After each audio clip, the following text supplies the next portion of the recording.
Migraines and other types of headaches are painful and they can rob you of the quality of life.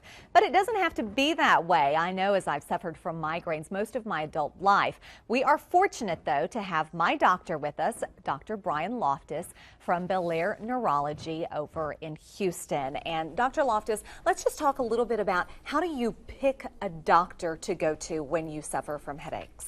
I think if they're once a week or less, you can start with your internist, primary care, family practice. Most of them are very skilled in using the triptan group of medications.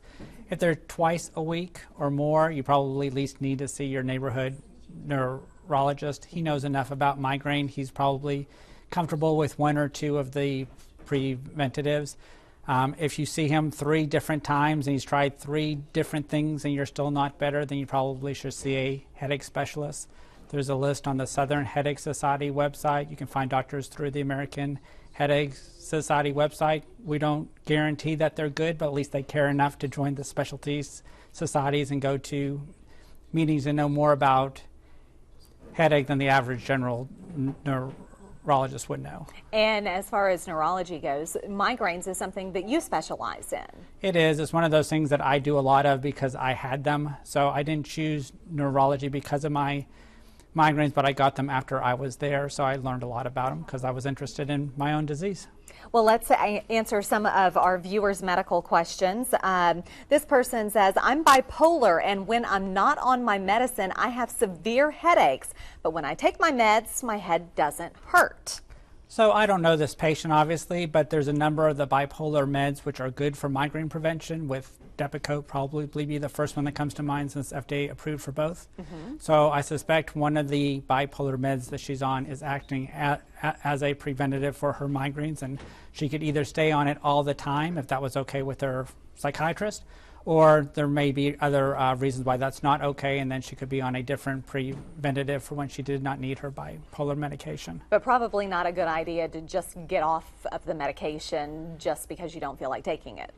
Well, that's between her and her psychiatrist, because that can be a disease where the doctor does take you off of the medication. So if the psychiatrist took her off and then her meds or headaches come back and he does not want her back on it, then she could seek out to get a different drug. Okay, another question. I've suffered migraines since I was 8 years old. Both of my kids have inherited migraines from me. Oh, goody.